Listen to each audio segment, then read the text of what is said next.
And we decided this year, instead of having it in a banquet hall, our dinner, we're going to have it down in the restaurant, Don Vito's.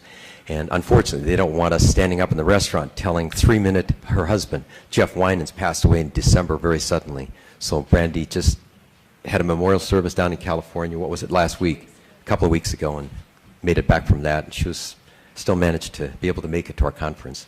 So here's Brandy.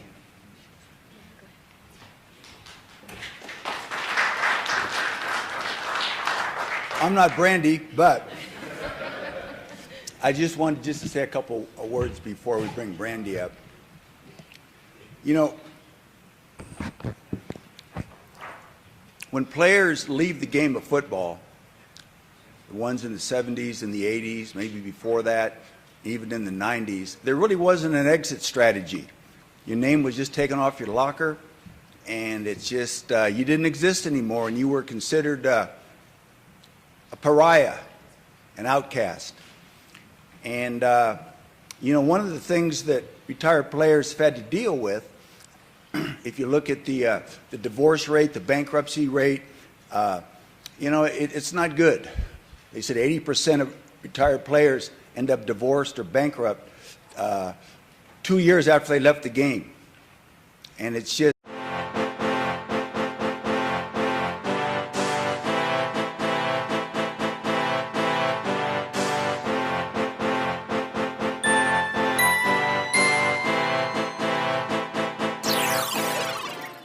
After football, and we've been fortunate enough to have Brandy Winans come in today to join us on the panel, and I actually asked John Hauser, and he said yes. So John's up here on the panel with us as well, and Dave's going to moderate a little bit, but I'm sure Dave's going to have a bit to talk about as well. The more I've gotten to know a lot of the football players and their families, the more I've realized that the game doesn't end when you step off the field.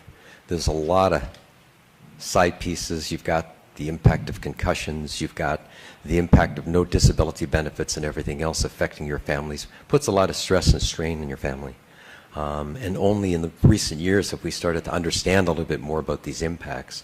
And I think that that's why we decided to have this short discussion today, and with a couple of folks, about what it had as an effect on their families and to them directly. And hopefully by doing that, more people come forward and share the stuff. I'm just going to make it real brief. I'm just going to also tell you that we've got, right after this, around 11 o'clock, we'll break. Then at 11 o'clock, we'll have John Hogan come up, Attorney John Hogan, talking about some of the latest stuff on disability, maybe touch briefly anonymously in a few cases that he's been working on, that he's seen settled, and where he thinks a lot of the disability stuff's going. We'll break for lunch. When we come back at 2 o'clock, not 2:30 as I thought it was, I forgot, 2 o'clock, we'll have our discussion on the NFL Films litigation. And Ron Mix is going to come in and present first, talking about the settlement offer that the NFL has put on the table. Unfortunately, Dan Gustafson called in and said that they had a family emergency at the last minute. He can't make it. But worse and worse and worse. And you think everything's fine, but your wife, in most cases, doesn't understand it. Brandy will tell you how she didn't understand it. Unfortunately, my wife is a psychology major, and she told me 30 years ago, you know, Dave, hey, there's something wrong. You know, you need to take, you know, you need to do something. Well, 20 years later, that's when I started looking into it. So, you know, I just want to thank the wives, and I want to introduce Brandy, and let Brandy tell her story, you know, because her story is similar to a lot of retired players. But it's nice that she's here to tell us her story. So, please come.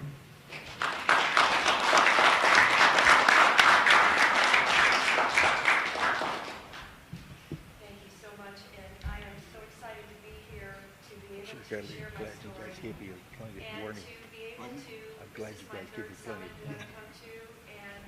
I want to thank Dave, I want to thank Robert and all the sponsors who continually are able to put these summits and conferences on, because together we are one, and the more that we can come together, and the more that we can get families back together, or the ones that are divorced, to get them to understand.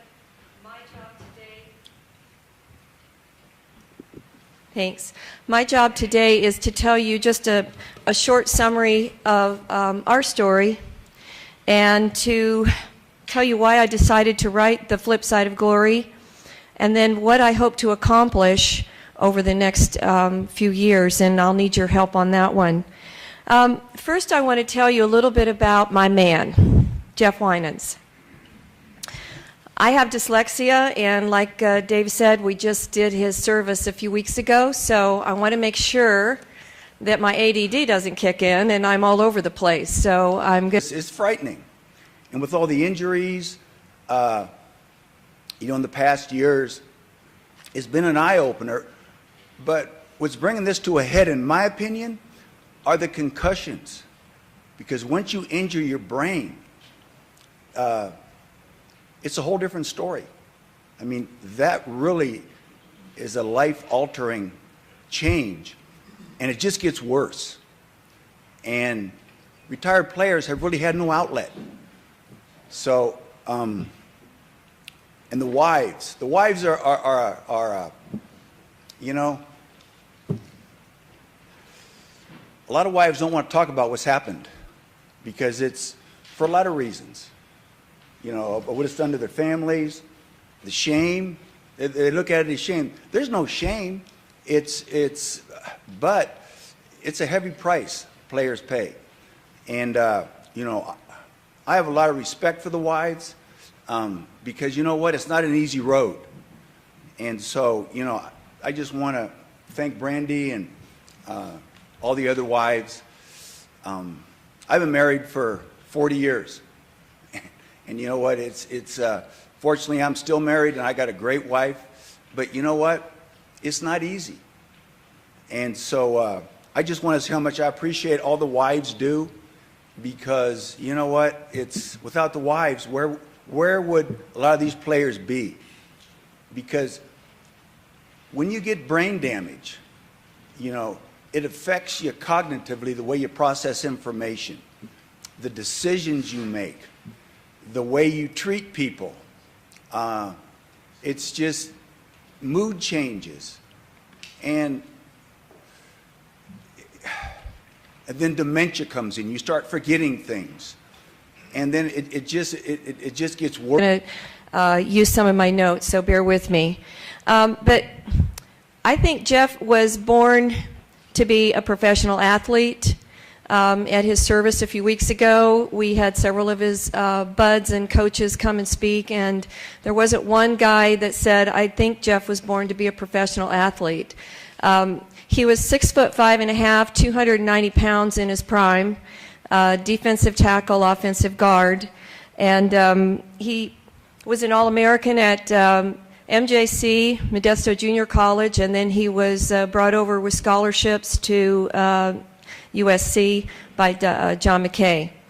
And during that time at USC, he became the second-round draft pick for the Buffalo Bills and played with O.J. and Joe D. and Joe Ferguson and Seymour and the Electric Company. He had some injuries there and was traded over to the Oakland Raiders for a short stint with John Madden. And at that time, Davis and McKay decided that they would send him to a place called Tampa Bay. And he ended up over with the Tampa Bay Buccaneers, which is where I met him. And we met in 1979. Both of us were kind of going through divorces, and we met at a bar at Molly McGuire's, which was a place in Clearwater that was owned by the McGuire brothers, who were previous friends of Jeff's at Buffalo. And I'm sure Joe D. has some stories on those McGuire brothers. But Jeff was the love of my life. He was a Greek god. If you were to look at him, the first time I met him, I walked into a bar and he was sitting at the bar by himself on a stool with a tank top on, muscles showing, beautiful tan, blue jeans, and this beautiful Greek curls and a small beard here.